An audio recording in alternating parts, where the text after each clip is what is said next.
What's up, guys? Couple things we're going to go over today. As you can see, transition is yellow lines. Up here is hollies and oaks. This here is pretty mature pines, pretty tall. And down here would be dense pines, immature pines, very, very dense, very thick, and where they like to be. Crops are to the south, and these white circles are about the max of where I would be, probably mid-season or early season to probably after the rut, and then I would probably maybe probe a little deeper into these dense pines, depending on what I've learned throughout the season and the information that the deer provided for me throughout the season. So, this video, you're going to see what it looks like inside these pines, how I set up my equipment I use, and what works best for me. And it's pretty cool stuff, man. So stay tuned. Here we go.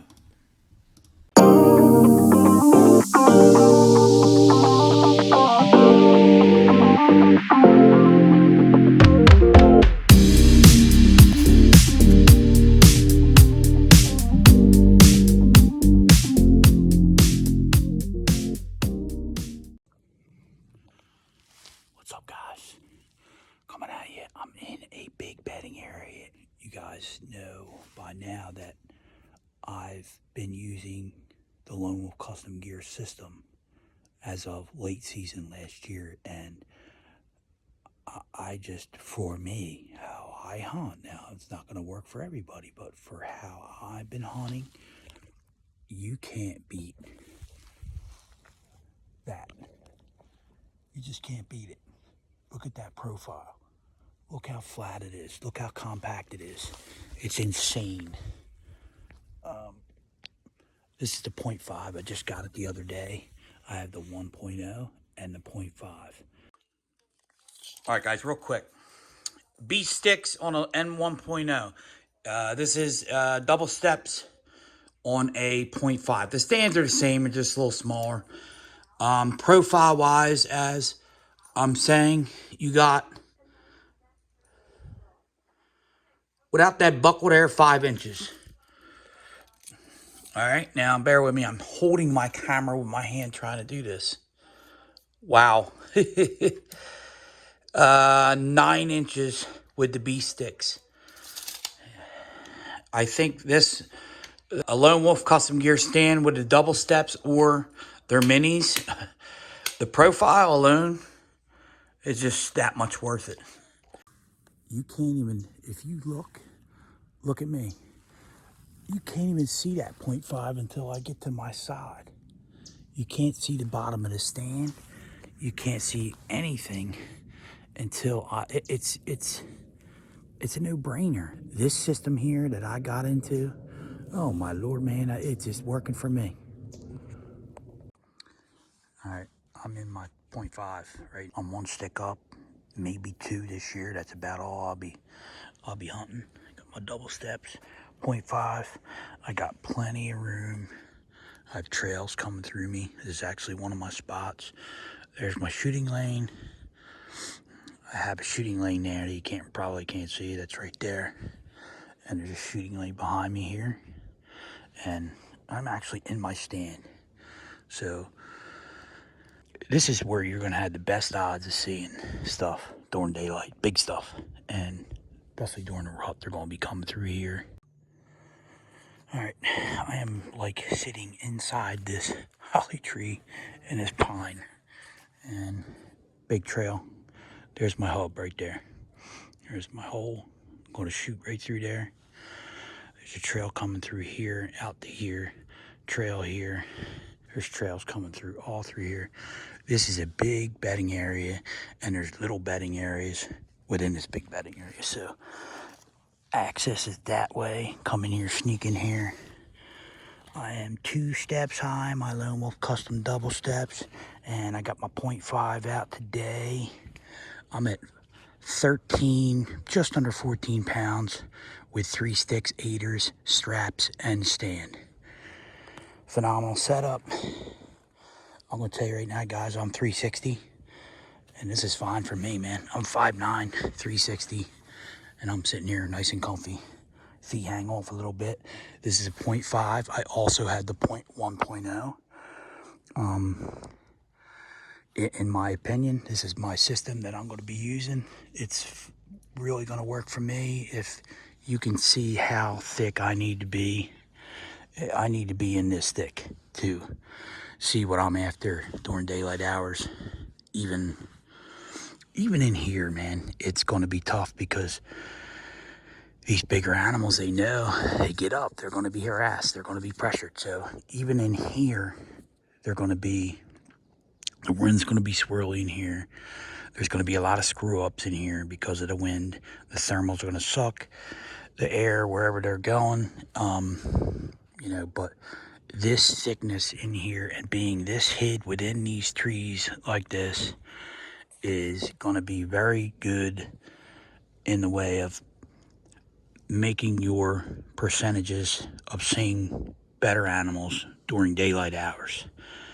And like I say, even then, it's going to be difficult to see the bigger ones. But this is where you got to be if you think you're going to come in and, go any kind of mode on the extreme East Coast where I hunt. You're not going to kill these bigger ones on a consistent basis, or even see them on a consistent basis outside of the rut, out in them oaks, man.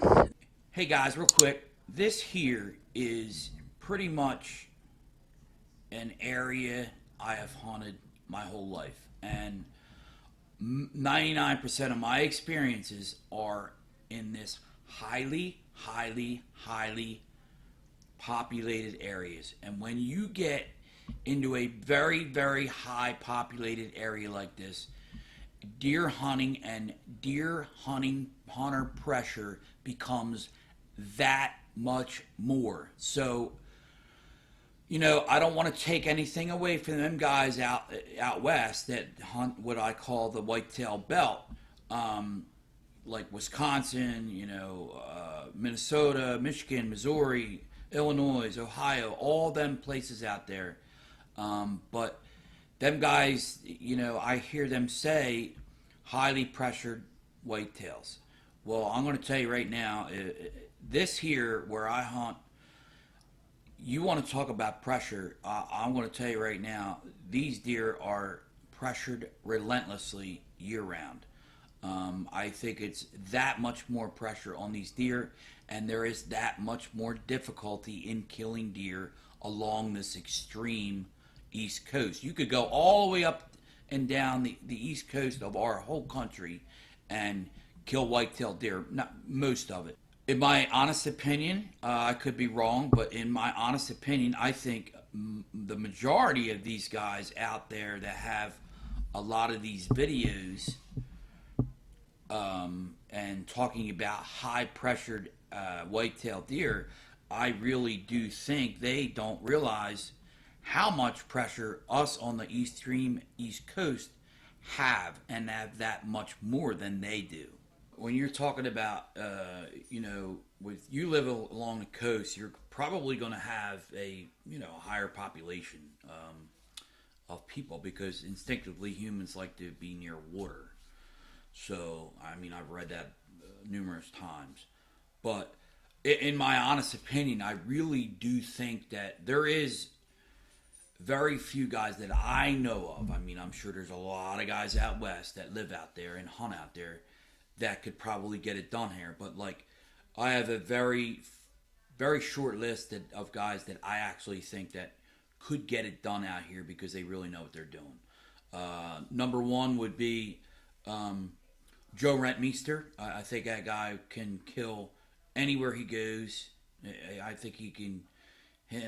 Him, Zach, Andre, Cody are my top four. I think them four guys can kill deer in a bank or Walmart or some kind of McDonald's parking lot. I just think they're them guys, man. Andre has really, and I don't think Andre really has even realized it, is he's the one that really is the godfather of all this mobile run and gun, and all these betting theories. And I do think Dan could come out here and probably get it done too. But like I am a Dan fan, but from what I know now, Dan learned 99% of what he knows from Andre, and most of these guys have. And other guys have learned from, and I have too, of course, and that's what I want, and that's how it should be.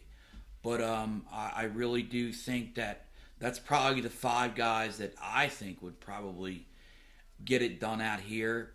But I think there's two that could probably come out here and come on any piece and get it done very quickly, and that's Andre. Actually, three. I'm sorry. I think Andre, Cody, and Joe Rentmeester could probably get it done anywhere and in a very short amount of time. That's just my opinion. But anyway, guys, that is my analogy of what's going on this year of one of my spots and my descriptive thing about the difference between highly pressured public out west and highly pressured public on the extreme East Coast. So take it how you want. That's just my opinion. A lot of guys out there won't, I'm sure, will comment negatively or troll me, but that's just my opinion, man. And I appreciate you watching. Make sure you spread the word. Thanks for watching. Guys, I love you, man. And get out in the woods, man. It's time. Go glass them fields. And as usual, subscribe and like to the Bucksack. Peace.